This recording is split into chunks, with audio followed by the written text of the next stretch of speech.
Hello everyone, my name is Michael SK and welcome back to Katawa Shoujo. I don't really remember what happened in the last episode. I think we actually worked with Kenji, and I really don't know how to feel about Kenji, other than he's quite annoying, but we worked with him for Lily's sake, so we kind of stuck with Hanako and Lily in that episode. I'm pretty sure, I don't think anything else really happened, and if anything really did happen, I really don't remember.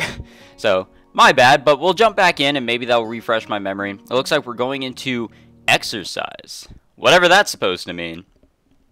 Maybe it's quite literal. My morning alarm goes off, and I flail about uselessly for a while until I remember that I decided to give morning runs another shot. I don't know if this was my greatest idea, but I'm determined to keep going. This is about my heart, or, well, health, but same thing after all. Sure, things haven't been great lately for me, but that hasn't made existence so intolerable that I'm going to try everything I can to stay healthy. Or I'm not going to, whatever that said. Besides, it's all about asserting some kind of control over this thing, right? If I can manage that, well, I can manage anything. At least that's what I keep telling myself. And back to the track we go. This is a very big track, like I said last time. I think it's a little bit of an exaggeration, or maybe I'm stupid. Who knows? Once again, it would appear that I'm not alone in my run. Emmy has apparently been here for some time. It looks like she's already worked up a good sweat. Just when the hell does she come down here anyway? Oh, it's you! I'm surprised to see you again. Why is that? Well, not many people actually manage to come back for a second try. It's like that at the gym, man. You'll have people there at the beginning of the year, after a few days, or even a day. People start to dwindle. She frowned, seemingly annoyed by a passing thought. Like the rest of the track team, for instance. Still, it was only supposed to be on a volunteer basis, so it's not that big of a shock. And I guess it's pretty early in the morning. A shrug, and suddenly it appears that she's forgotten what she was talking about. I mean, I have no idea what she's talking about. I have no idea what anyone's talking about. The frown disappears entirely, and she seems to snap back to her previous train of thought. So, come on then. What? You're here to run again, right? Well, yes. So come on. Isn't that what we didn't do that in the last episode, did we? No, that was the episode before, is when we actually ran with Emmy for the first time. It's starting to come back to me. I find myself suddenly grabbed and yanked onto the track. I guess we're not gonna stretch or anything. Things seem to be set on mirroring yesterday's run. That is, I seem to be struggling, while Emmy moves with an effortlessness that I find inviolable. It's incredibly bothersome to be so easily worn out. I know I should be patient, work toward things gradually, but it's difficult to stay positive about this, and I can understand that. As I said last time, I was a part of cross country, and in the beginning, I was absolutely discouraged by those other runners that I was working with. It's tough to really stay positive about it, but improvement does come along as long as you're patient and you keep going with it. We round the track and start on our second lap. Emmy seems to have grown impatient keeping pace with me and begins to pull away. Yet another discouraging thing, but it happens. This is where I gave out yesterday. Will I be able to do more? I actually have no idea, so we should probably save it. I don't want to think that this is one of the life and death situations in this game, but you really never know. You really don't.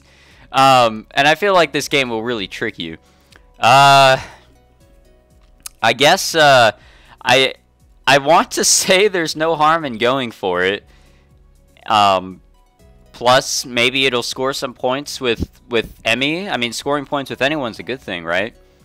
I'm going to say let's go for it. I feel like that could only be a good thing, or at least I hope that it is. So let's go for it. What am I doing here? Am I really just going to fold and let Emmy pull ahead? I speed up. Okay, maybe not speed up, but alright.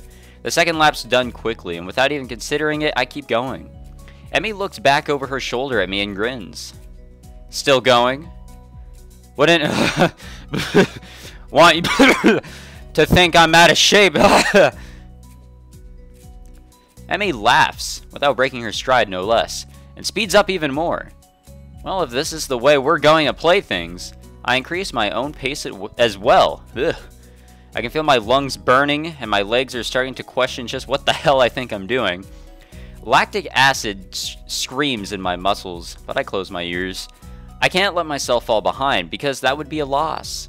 The rational voice in my head requires mildly just when we started playing a game. I'd answer it, but I'm having a lot of trouble thinking at the present. She's so fast. How the hell does she... Oh, no, no, no, no, no, no, no, no. Oh, no, no, no, no, no.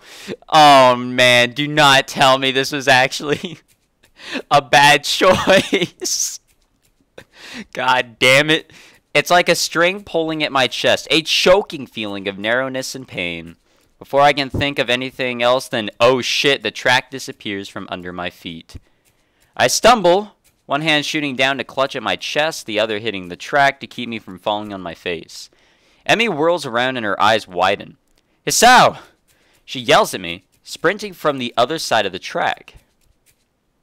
What's wrong? Nothing, just... Oh yeah, we're just dying, you know. Keeping your breathing steady. Or keep your breathing steady. Calm down, don't panic. Don't panic. Do you need me to get to the nurse? Or do you need me to get the nurse? Maybe. I close my eyes, shutting out the outside world. My heart struggles to regain its rhythm. Slowly, the pain in my chest begins to subside. Soon it's gone like nothing happened. It was nothing? No, something happened there. I open my eyes again and glance at a very worried Emmy. I think I'm fine. My voice sounds weird even to myself, oddly even and matter of fact. It makes Emmy frown. I don't think you are. She seems to come to a decision and nods to herself. Right, you're coming with me. You've got to see the nurse. Emmy grabs my arm and drags me up. I feel a bit wobbly, but I refuse the shoulder Emmy offers for support. This is some very unhappy music that is playing here. At least we didn't die. Honestly, I'm a little ashamed by my own weakness. I'd really rather not have Emmy concerned about me, but it seems to be too late. Heck, I'd really rather not have anyone concerned about my condition, though at this point it seems to be too late for that as well. I'd like to be able to deal with the whole thing on my own without being a bother to anyone else. While I'm wishing for things, I'd rather not have this condition in the first place. And yep, we're at the nurse's office. Nurse! Emmy crashes into his office without knocking, but it doesn't alarm the nurse in the least. Good morning, Sunshine. What's up? Sunshine? Anyway, he calmly sips from his coffee mug, but lays it down after following Emmy's gaze to me looming in the doorway. Hisao, what brings you here? We were running and he stumbled over and started grabbing at his chest, and I thought I'd come get... alright. They really never let me finish my sentences. Easy there, Emmy. Calm down. Hisao, what happened? I don't know. We were running and then my chest started hurting like the time before, but it went away after a few seconds. It was just a flutter or something. The nurse frowns as if to say that just a flutter is some kind of oxymoron. I didn't mean quite this when I suggested to get some exercise. You've got to be more careful, Hisao. I was being careful. Come to think of it, I just got into a race with a member of the track team. Doesn't seem as well reasoned as I thought it would. You just what? That is... I was racing Emmy. Emmy, is this true? Emmy fidgets, looking adorably contrite. Well... Finally, she can't seem to bring herself to say it out loud, and merely nods. The nurse sighs and rubs at his forehead with one hand tiredly. Emmy, you've got to be more sensitive to the limits of others. I don't know if he told you, but Hisao has a bad heart, and getting him to race you was incredibly irresponsible. Actually, I started it. The nurse is stunned by my statement. You what? We were just running and Emmy started to pull away, so I, sped up to catch her. The nurse stares at the ceiling, mutters a prayer for patience to some god or another, and looks back down at the both of us. So you're both stupid. That's a comfort, I guess. Now come on, Hisao. I've got to make sure your heart's not going to explode or something. Well, that's not exactly a nice thing to just flat out joke around about. Oh my god. What the hell is his computer, alright. His computer monitor's, wallpaper. What the hell, what year is this? That is a very old monitor. I dutifully obey and follow to the adjacent room where we ascertain that I am, in fact, not going to keel over and die. So how does it feel? Oh wait, that's the nurse. So how does it feel? I don't know. Nothing much. Tired, but it might just be from the exercise. You should stay here for a few hours and rest, and we'll see how you feel after that. I'm not going to object, so I lie down on the infirmary bed. Oh, I guess we're missing class. Alright. A thoroughly miserable Emmy comes in after getting an earful from the nurse in the other room. I couldn't hear what he said through the closed door, but I'm sure it wasn't pleasantries. Look, I'm really, really sorry. I should have been more careful. Hey, you didn't know. It's not your fault. She looks awfully down and sorry, and my reassurances don't do anything much to cheer her up. I want to make it up to you. Again with that decisive nod. So, you have to come to lunch with me. I'll bring it for you, okay? Something really, really good. I start with a, you don't have to, but then shut up, and just nod at her when I see her face. Good. We meet on the roof. We? Yep. The weather's nice now, so the roof's a great spot for lunch, you know. I see. You'll come, right? You wouldn't deny me the chance to make it up to you? Of course not. Great. See you there. I guess we have a lunch date. I stay afloat somewhere between asleep and awake, feeling completely drained. Not only my body, but all of me is limp and paralyzed, apart from my senses. I swallow with difficulty, and then try to lie as still as I can, which in this state is not a very hard thing to do. The nurse is shuffling around on the other side of the curtains he drew to give me privacy. I can see his shadow shifting about in the sunlight. He has opened the window of his office. It's windy outside. The clean white curtains flutter in the breeze in a heavy, lazy motion like waves. Light sifts, not shifts, through them slowly, half absorbing into fabric. Or into the fabric. I'm sorry, guys. I didn't say this, but I did take a nap before this recording session. That probably wasn't a good idea. I close my eyes. I almost said something completely different there. The breeze on my face feels like the soft fabric of the curtains. I listen to the sound of my heartbeat for a moment, trying to shut out the sound of the nurse tapping away on his computer and my own heavy breathing. It's steady.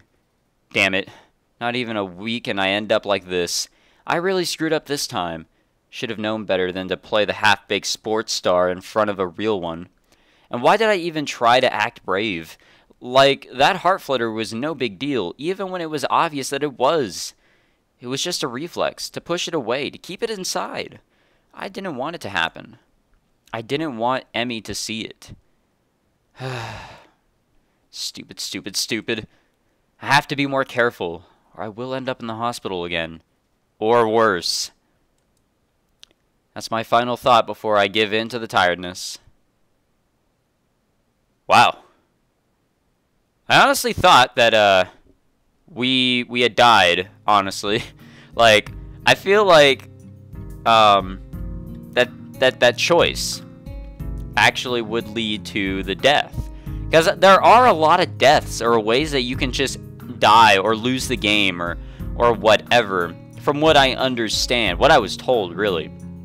So, I'm just trying to be cautious, and I feel like that we're maybe far enough into the game to start coming up to choices that could be life or death. I don't know. I fell asleep.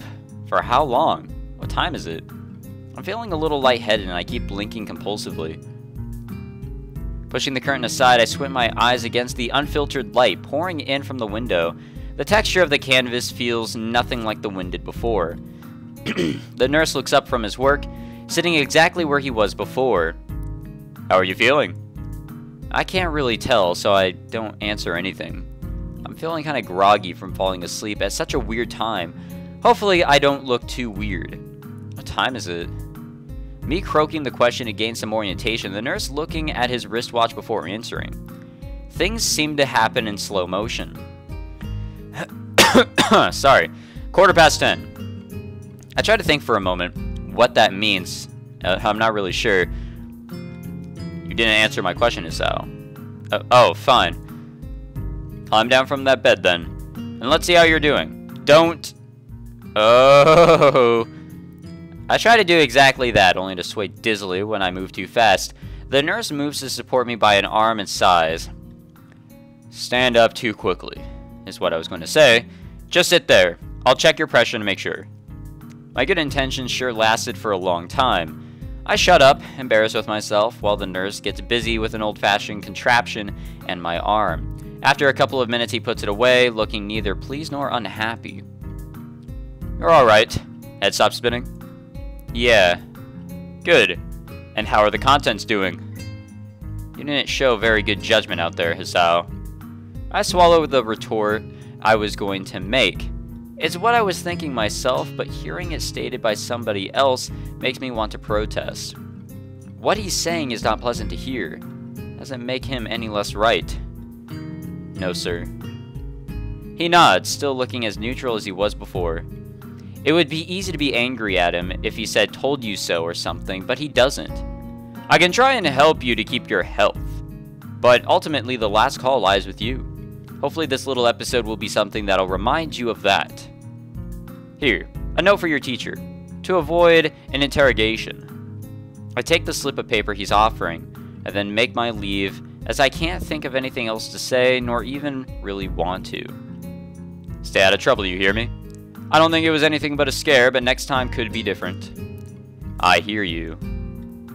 There is some way to get to the school building straight from the auxiliary building, but I'm not keen to find out and possibly get lost, so I go out from the exit that I know works. I stop at the stairs of the auxiliary building, deliberating for a moment between going to the dorms to get my books and stuff and going straight to class. I mean, we have a note. I would say let's just go get our shit, maybe shower, get dressed, whatever the fuck.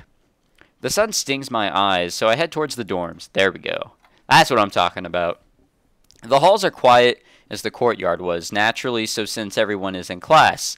I knock lightly at the door of 3-3 and push open the door when Muto calls from the other side. Sorry I'm late. 15 pairs of eyes turn to me. Good morning, Nakai. Muto seems to be somewhat confounded by my coming in late, as if I interrupted his flow or something. Judging from the rambling lectures his classes tend to be, that might be the case. I pass him the note the nurse gave me. Muto takes it with a nod and reads it quickly. He lifts his eyebrows and gives me a kind of a stern look, but doesn't say anything, just nods solemnly again. I shrug, and he gestures me to run along, so I naturally do. The class goes on lazily. I think I'm starting to get into the rhythm of the school. I have even stopped worrying about taking notes and being overtly attentive. The first days, I was pretty high-strung in class. That's how I was, actually, when I got into college. Like, I was into the notes, I was hella paying attention, and if you look at me now, I'm definitely different. Muto finishes his lectures about electricity early, but continues without a pause about the festival. So as you know, the festival is on the day after tomorrow. I hope everyone's projects are going to be successful this year. Have a good time, but also come Sunday, please keep the meaning of this festival in your minds. Games and fried food. Everyone bursts out in laughter, and so do I. Yes, thank you, Mikado, whatever. The remainder of his sentence is buried beneath the ring of the lunch bells. I feel like something came up and I just totally missed it because I'm an idiot. And everyone starts packing their things. Muto deliberates for a moment, but since almost nobody seems to pay attention anymore, he gives up and sits down. Oh shit, that's a lot of people. It's crowded in the hallway, or as crowded as hallways in this school probably get. Most of the students seem to be heading down for the cafeteria. Normally I'd join the flow and grab a lunch myself, but today is different. Today I've been invited to lunch on the roof. Oh yeah, I actually forgot about that. An odd location, but that's where I was told to go. Fortunately, I managed to find shelter from the storm in the lee of the classroom door. Eventually, the torrent subsides, and I step tentatively out into the hallway, only to be met by Emmy, who comes flouncing down the hallway like a cannonball. Hey, hi Hisao. Nice, or great timing. Ugh. I have super extra lunch today, as promised. Let's go upstairs. The stairway to the roof is a little dilapidated. Whatever the hell. I swear, words irritate me, especially when I'm tired. But it's clearly been used recently. At the top of the stairs is a door complete with missing padlock. I wonder who the intrepid individual was that removed the lock. Oh shit. Man, this is actually a different roof from the plain and simple roofs I've seen in other visual novels. Emmy shoves the door open and steps beaming into the sunlight. Oh shit. Oh, it's Rin. Suddenly, a tall dark stranger appears out of nowhere, standing imposingly in front of us. Emmy flinches back, almost falling down the stairs. Oh. Oh shit, there's 2 lines of dialogue. God damn. I mean, we already know who it is. Yipes, you scared me, Rin. Wait, isn't she... Hello? I haven't seen Rin in a while. Noticing that Rin is speaking to me, Emmy looks curiously at me. You two know each other? I look confusedly at Emmy. She's that friend of yours? Rin has turned her gaze towards the clouds drifting above the school. I didn't know you knew this person, Emmy. The awkward silence lasts only for a few seconds until Emmy lets out a very tiny giggle, shrugging the coincidence off. I invited Hisao for lunch. If you know him, that's just better. Oh, doesn't this mean I don't get food? Or did you invite him for lunch without the lunch? Neither. I have food for 3. Nice thinking. They walk to the other end of the roof while I stay at the clock tower for a while, taking in the atmosphere. There's nobody else but us here. I guess the roof is not as popular as it is in the other schools. A few rundown benches and tables are scattered around the edges, perhaps in an attempt to make the rooftop look less desolate. The small pebbles covering the roof rattle beneath our feet. I peek through the chain-link fence to take a look at the school grounds and beyond. Students are strolling in pairs and groups around the quadrangle? It's a quad. And at the cafeteria. A few delivery trucks are driving past the school towards the convenience store nearby. Somewhere a watchdog barks at a passerby. Somehow, when I look towards the town center and the small town feels... What am I even saying anymore? Somehow, when I look towards the town center, the small town strikes me very strongly. Almost palpably. God damn, I am struggling today. Like, seriously, I am sorry, guys. I guess this happens. And the hectic lifestyle of a big metropolis seems so far away and foreign here. Nobody has to run to catch a bus like their life depended on it, or get their senses overloaded by the neon lights and traffic jams. I feel surprisingly optimistic about this new life of mine, looking at my new hometown, even if it's going to be mine for only 1 short year. Finding out about my illness and having to move away from home all came so suddenly, and I haven't had time to think how I feel about it. When I step out of the shadow of the clock tower to the open, I feel warmth touching my back. The sun shines from a perfectly clear what the hell? Sky. Fine. I just won't even try to say these confusing words. I'm so dead. A cool breeze sweeping over the rooftop makes me shiver, but only briefly. The wind carries the scent of trees and flowers, not smog and car exhaust like it used to just a few weeks ago. Emmy settles on a bench with Rin in tow and produces 1 big and 2 small lunch boxes from her bag. Come on, Hisao. What are you waiting for? She is beckoning me to join them, making room on the already small bench. Oh shit. I seat myself on the corner of the bench to take as little space as possible. It's pretty cramped, but somehow all three of us fit on it. Impressive view. Emmy suppresses a giggle and places a lunchbox in front of Rin and hands another lunchbox to me. Here you go, lunch is promised. Homemade, no less. I'm impressed. Wow, this looks really good. Thanks, I'm making myself when I can. Conversation dies off as I set about the business of feeding myself. Taking a few bites, I glance up and notice Rin deftly opening her lunchbox and popping a forkful of food into her mouth using only her feet.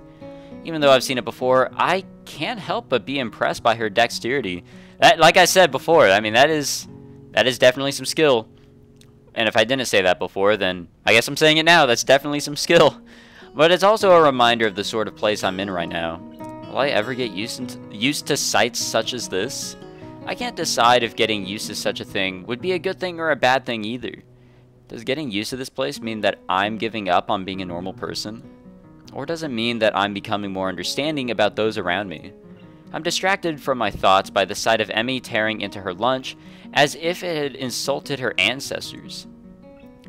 You seem pretty hungry. Emmy looks up, mouth half full, and swallows before nodding. My morning run always works up an appetite. Which is great, because then I burn through lunch pretty quickly. Helps me keep my girlish figure. What would happen if you'd lose it? Would you become a man? I very nearly choke on my lunch trying not to laugh. It's a figure of speech. Does your figure have to run in the mornings too? Do you always talk like this? God damn it, why are they talking at the same goddamn time? Talk like what? Like what? I think that answers my question. Never mind. So, I struggled to think of small talk and settle on the obvious question. How'd you two meet? Rin seems to content to let Emmy answer this question. Someone in the housing department thought that we complement each other well, so we were assigned rooms next to one another. I mean, I even titled an episode after these two, because it's literally both of them missing 2 limbs. One's missing her legs, and the other's missing her arms. You can kind of see how they relate. Complement each other. Like shoes and a suit. Huh? Emmy giggles at my confusion. Put us together and we've got all our limbs, get it? Ah. So I started helping Rin get ready in the mornings, and that was that. I mean, you can't help someone get dressed every morning and not get along. I see. Rin chooses this moment to interject. I have trouble with skirts. Alright, that seems fairly obvious. Really? Kind of? This isn't helping, but at least Emmy seems to find the whole thing funny. That, combined with the fact that Rin is genuinely curious, makes me feel slightly better and yet confused. I mean, you've got no arms, so, putting on a shirt... Wait. Did she say skirt or shirt earlier? See, I don't even know what I'm reading. Putting on a shirt seems like one of those things that would be difficult. You know what? I'm going to just stop talking now. It'll save me a lot of trouble in the long run. Rin nods in what I suspect is meant to be a sage manner. I see. The conversation dies as I turn my attention back to my lunch. It's really quite good. Emmy finishes her lunch first and makes a contented noise. Ah, that was good. As she busies herself with cleaning up her lunch, Rin speaks up. I'm thirsty. Oh, I almost forgot about that. Sorry. With a flourish, she reaches into her bag and removes a trio of juice boxes. Ooh. She tosses me one that appears to be cranberry juice, one to Rin that appears to be some kind of strawberry milk, complete with pink color scheme, and keeps an equally pink box of some kind of fruit punch for herself. Rin dexterously stabs her straw through the top of her box and begins to drink. I'm once again impressed by how flexible she is, but this time I keep my comment to myself. Somehow I don't think either Emmy or Rin are the sorts of people to think twice about the way they work around their particular disabilities. Rin especially so. Indeed, she gives off the impression of being entirely unaware that she's missing any limbs at all. Whether or not that's a conscious decision is another matter. I'm honestly not quite sure. So, Hisao, how do you like it up here? It's quite nice, actually. I like high places, for the view. Thanks for inviting me up here. And for the lunch, too. Emmy grins a 1,000-watt grin. Whatever that means, pleased by my response, I suppose. And no grins could have, electricity bases. Well, actually, yeah, we just had an electricity lesson, so... Or did we? Yeah, I think so. And, yeah, you know what? Whatever. I'm just trying to piece the puzzle pieces together. No problem. Feel free to eat with us next time, too, okay? I won't make you a lunch, but you can bring your own up here. No lunch service? I don't know. Emmy looks mock offended. Trying to take advantage of my good nature? The nerve. She giggles. Well, if that's your answer, I guess Rin and I will just keep eating lunch all alone. I'm suddenly assaulted by the most heart-rending puppy dog eyes I've ever seen as Emmy pouts. Kidding, I was just kidding. I'd love to eat lunch up here again. Good location, and the company's okay too. Emmy frowns a bit at my declaration of okay, but seems happy enough that I've accepted her invitation. I guess this makes us friends now. Or at least acquaintances. The lunch bell rings, signaling a return downstairs. Rin, you didn't finish your lunch again. I wasn't that hungry. If you don't eat more, you're going to fade away. Hey, I've been told that as well. Rin shrugs, as if this was an acceptable risk. Come on, we'd better get going. The three of us head down the stairs together. Alright, yeah, I think we should end it here. We are out of time. So, we are on foot and mouth. Lovely. Unless it's like a little bit of a continuation from what we just read. I don't know. And hey, cool, 420.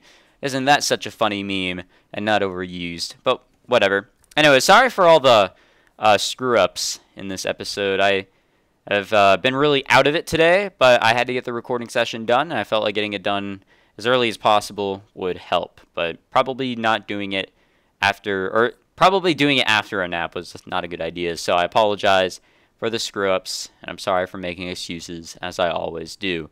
But, whatever. We have a takeaway from all this. We have met 3 pairs of characters. We've met Misha and Shizune, which the only character I think we can go down a route with in that pair is Shizune, but Misha is kind of, you know, her communication method.